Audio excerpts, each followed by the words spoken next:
think what makes this different, and the thing that really connected to me, and it's really Lindquist's brilliance in his novel, is that he takes the vampire myth and uses it to explore something entirely different. No, stop, you can come in. It's almost more of a curse. It's not glamorized, it's not romanticized, it's just there. It's just, this is the life these people have. Some people would probably say it'd be really cool to live forever. But, I feel like it's more of a sadness.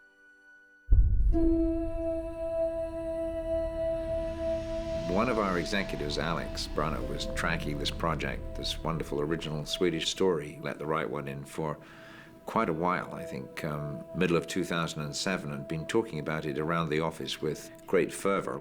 Fredrik Malmberg, he said he has a book that he wanted to share with me, a vampire book by John Ajvide Lindquist. Ajvide just told this very stark Shakespearean love story, and Matt fell in love with the book completely. He had an immediate desire to do it, and that's worth everything. What I loved about it was that Lindquist was really taking the vampire story and doing it as kind of a metaphor for the pain of adolescence.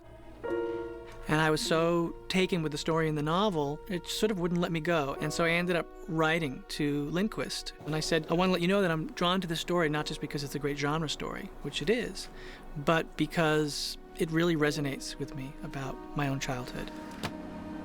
And he wrote back to me and he said, I'm actually excited about the idea, the prospect of this film, and I was really interested to hear that you were involved because he really liked Cloverfield, it turns out.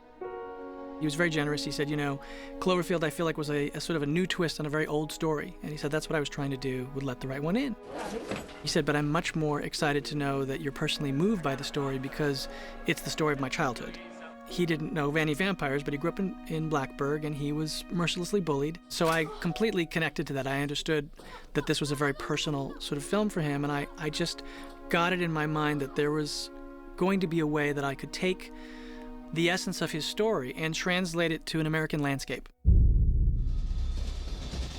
In order for this movie to be successful, it needs to create an atmosphere. We were looking for an environment that was cold and stark. We were really drawn to Los Alamos. By setting it in a snowy locale, there was this kind of great sort of contrast between the idea of sort of the virgin snow and blood. It's a beautiful place, but it also has a very dark past and a dark present still. It's a planned community that sort of grew up all around the idea of the Manhattan Project. What a lot of people don't know is that it has the highest IQ per capita. That was very intriguing to me. All right, action. I hope you've been learning how to swim, because today you're going in. He doesn't like his life, and he doesn't want to be here. He wants to be somewhere else. The emotional complexities for Cody are very, very adult. Yeah, something like that. Yeah. One of the things I always said was, if we can't find kids who are capable of doing this, then we shouldn't make the movie. Are you scared? Are you scared, little girl?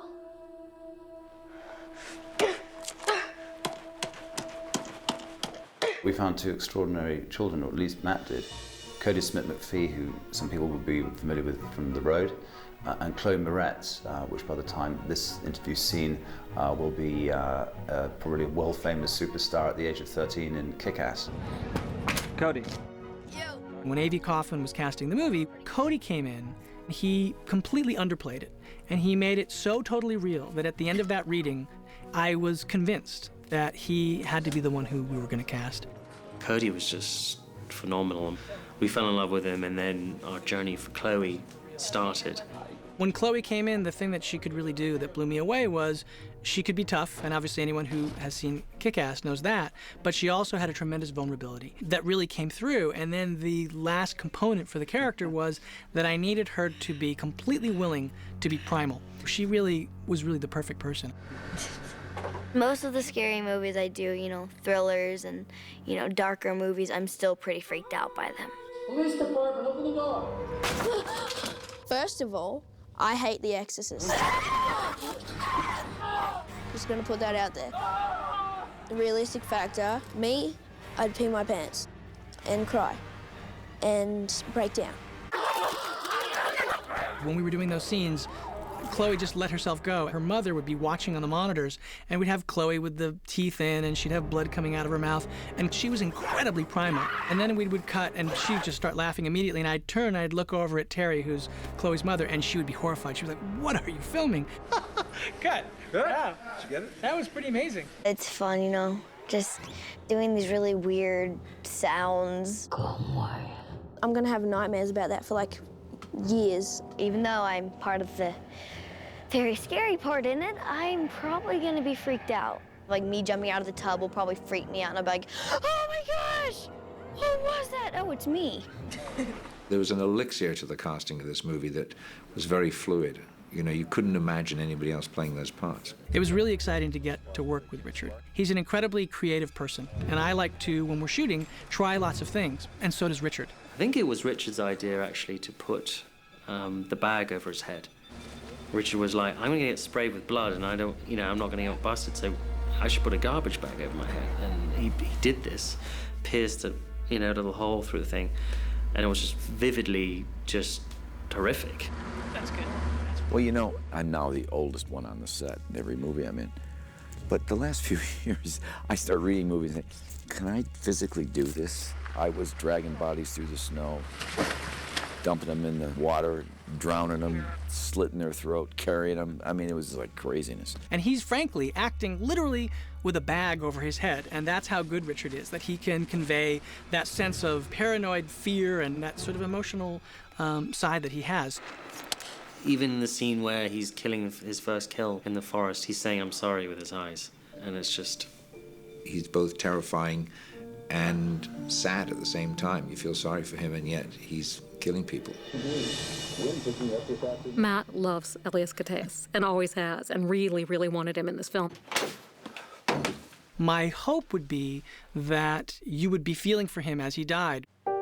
The great thing about Elias is he's so human that in those moments, even though you might, I think with some other actor, have been sort of wishing that he would be dying because all you care about is Abby and Owen, in our story, I think you want them to escape, but at the same time, you feel really bad for him.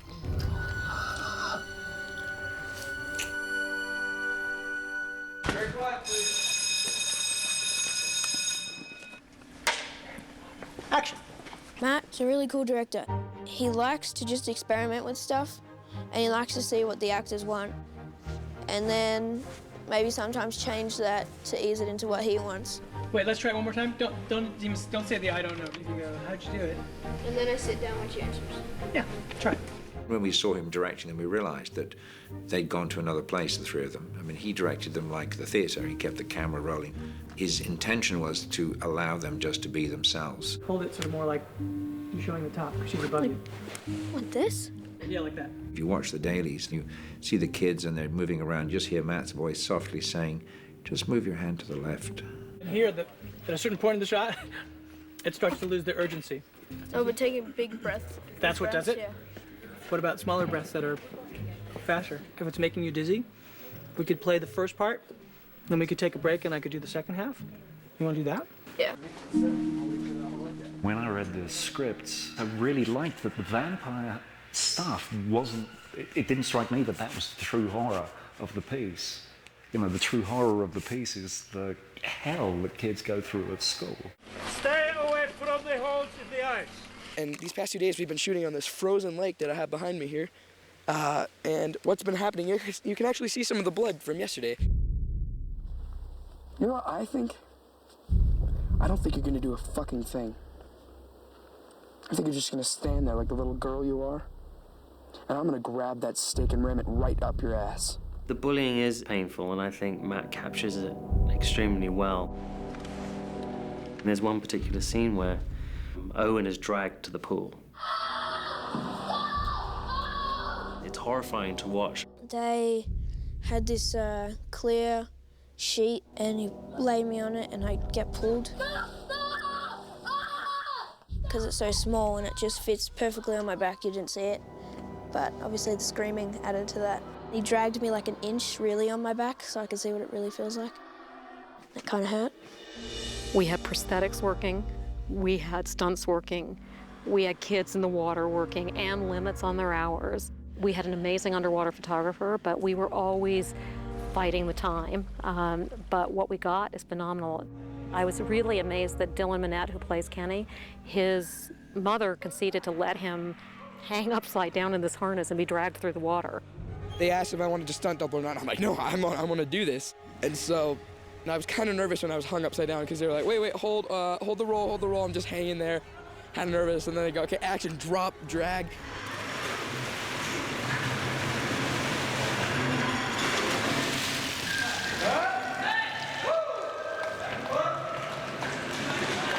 It was fun, actually. I never really played a mean bully character before.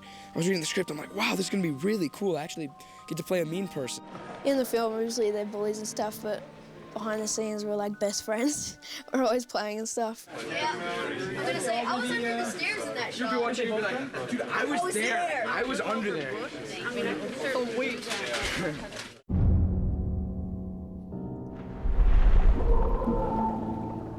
The face they had looked exactly like him. Every little thing on his face. It was so weird. You know, Matt was very specific about wanting to see these little bits floating in the water, trailing away from the head. So just adding a couple little things last minute. That was so cool, the bodies.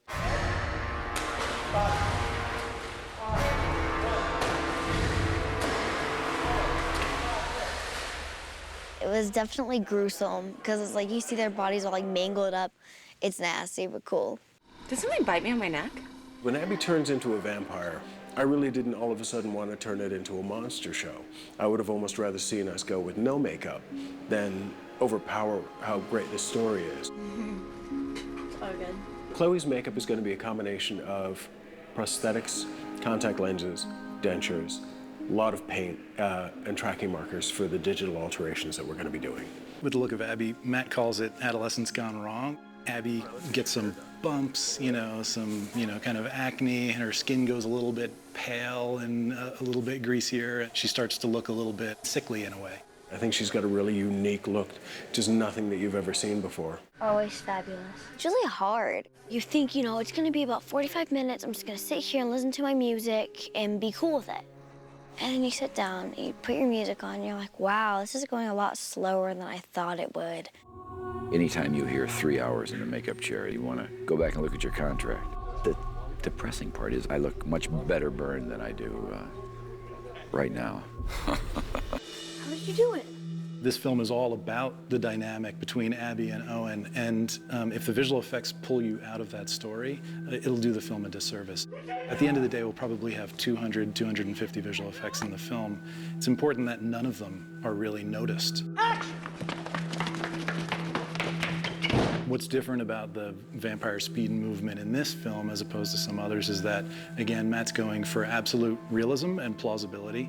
So Abby gains strength when she transforms into a vampire, and she moves with great speed and agility, but it's not beyond what's sort of plausible. With Abby crawling up the exterior of the hospital, first of all, the hospital isn't tall enough, so we're extending it by a good 5 or 10 stories.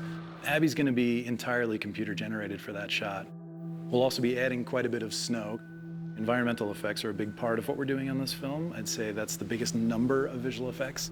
Because we're shooting in Albuquerque and it rarely snows here the way that Matt wants it to, we're having to enhance and extend snow, do falling snow, and probably more importantly, add breath vapors. The car crash sequence requires us kind of seamlessly hooking up 3 different locations, an actor to a stunt double, an actor to a dummy, and tumbling the car and creating all sorts of interactive debris elements and things, and stitching that all together into one shot that never cuts, and it's very tricky. Okay, and cut. It's pretty fantastic, I gotta say.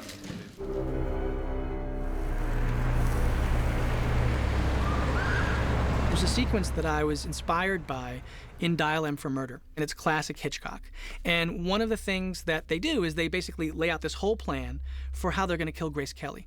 And you see it in minute detail. You know everything that's supposed to happen. And then you watch as none of that happens. And as none of it happens, the weird thing starts happening. Instead of you going like, oh my gosh, poor Grace Kelly, you start going, oh, I feel so bad for the killer.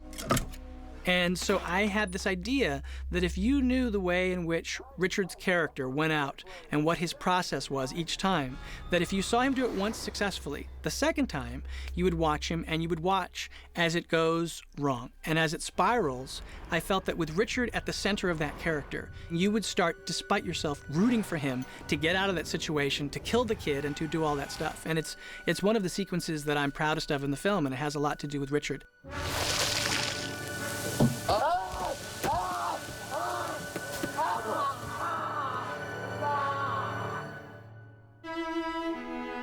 Last shot, let's hear it for us.